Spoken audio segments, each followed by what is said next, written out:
Yo tout le monde, c'est Wartalk par rapport au Real Madrid. Et oui, hein, cette phrase-là, vous l'entendez pas souvent tout ça. Maintenant, on va pas se le cacher, côté Barça, il se passe pas grand-chose. Alors demain, il y a le match face à Bilbao, la finale, tout ça. Ça peut être intéressant. Maintenant, je trouve qu'à part ça, les infos se tournent beaucoup trop en rond. Et là, j'ai trouvé une info très intéressante par rapport au Real Madrid. On sait très bien qu'en ce moment, ils reviennent vraiment très très fort. Et je trouvais que ça aurait pu être bien d'en parler avec vous et de voir ce que vous en pensez aussi. Moi, ce que voilà, c'est par rapport à Asensio et Vinicius qui reviennent au top. Et on va voir comment Zidane a fait pour faire en sorte que ça marche aussi bien à l'heure actuelle. Et en fait, c'est tout simple. Il y a une info qui est tombée qui m'a bien intéressé. J'aimerais en parler de cette info-là. Et après, je vais un petit peu en parler aussi. Mais voilà. En gros, ce que le Real Madrid et Zidane ont fait, c'est qu'ils ont mis des entraînements pour le dernier geste, des entraînements pour des prises de décision. En gros, voilà, ils arrivent, ils dribblent tout ça, et puis à la fin, ils doivent s'entraîner. Et le professeur particulier, c'est qui? C'est Zidane. Et je trouvais ça intéressant. En gros, Zidane travaille personnellement avec Vinicius et Asensio pour les aider à s'entraîner au niveau du dernier geste. Et on sait très bien que, surtout Vinicius, son plus gros défaut, c'est ça, on le sait tous. Il est très très fort techniquement, il est très rapide, tout ça, mais à chaque fois, c'est même pas qu'à niveau de la finition, c'est au niveau du dernier geste. Des fois, il peut clairement faire la passe, mais il décide de tirer, ou des fois, il tire alors qu'il devait faire la passe. Enfin, je pense que j'ai répété la même chose, mais vous avez compris dans l'idée ce que je veux dire. Mais en tout cas, voilà, quoi. Vinicius, son dernier geste, comme moi, là, ce que je viens de faire, c'est pas toujours la folie. Et puis Asensio, il avait un gros manque de confiance, il a enchaîné beaucoup de matchs sans marquer, tout ça.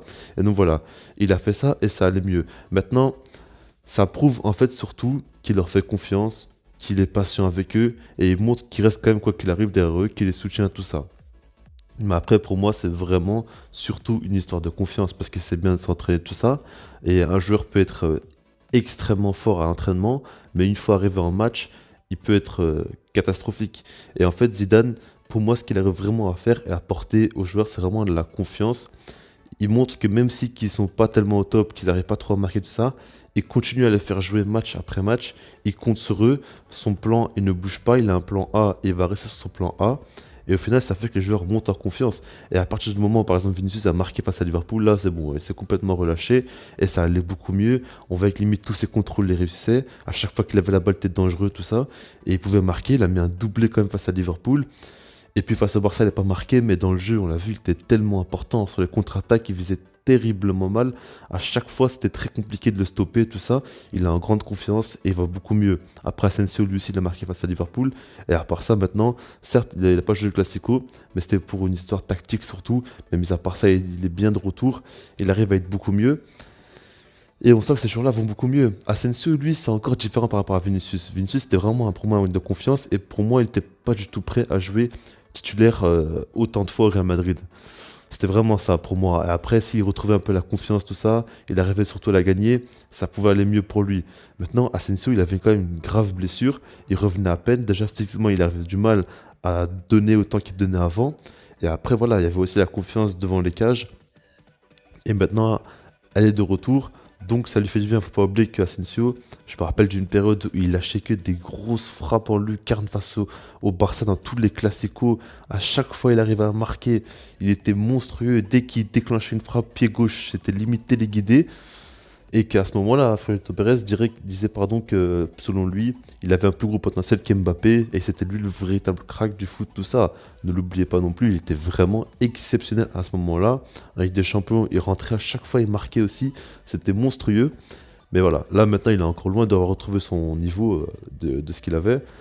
Mais en tout cas, il revient quand même très très fort. Après, moi je dis pas que Vinicius et Asensio maintenant ils sont lancés, c'est deux grands cracks qui vont réussir, ils vont écraser le foot, tout ça. Faut pas non plus exagérer. Surtout Asensio, moi j'ai encore des doutes par rapport à lui. Maintenant, Vinicius, pour moi, il faut lui laisser le temps. Il faut le mettre en concurrence dans le mercato, recruter un joueur qui va vraiment lui amener la concurrence parce qu'Eden Hazard, il est jamais là. Et si jamais il progresse vraiment sa finition sur le dernier geste, il peut vraiment devenir un très grand joueur. Bah après, pour l'instant, on y est encore loin. Là, il est dans une phase où il est vraiment en confiance et tout va bien. Maintenant, s'il retombe dans une phase où il est plus trop en confiance, on va voir comment il va réussir à se relever. Mais en tout cas, voilà. Après, maintenant, parlons un petit peu du Real Madrid, de ce qui se passe à l'heure actuelle. Quand même, c'est assez fou. En championnat, ils peuvent clairement jouer le titre. En Ligue des Champions, se qualifier en demi-finale face à Chelsea. Ils sont limite favoris, hein. Pour moi, je pense clairement que c'est le Real Madrid qui est favori face à Chelsea. Donc franchement, ils peuvent limite aller en finale et pourquoi pas même gagner la Ligue des Champions. Ça paraît dingue. Après, moi, je vous l'avais déjà dit, Chelsea cette année, je le sens vraiment très très bien. Et je pense qu'ils vont éliminer le Real Madrid. Après, franchement, le Real Madrid aussi peut le faire. Mais moi, j'ai un petit pressentiment là-dessus. On verra bien ce qu'ils vont donner. Mais en tout cas, Zidane fait les choses bien parce qu'il y a beaucoup de blessés, beaucoup d'absents. Mais il arrive à mettre en confiance les joueurs. Ils arrivent vraiment. Enfin, il arrive clairement à les remettre à niveau.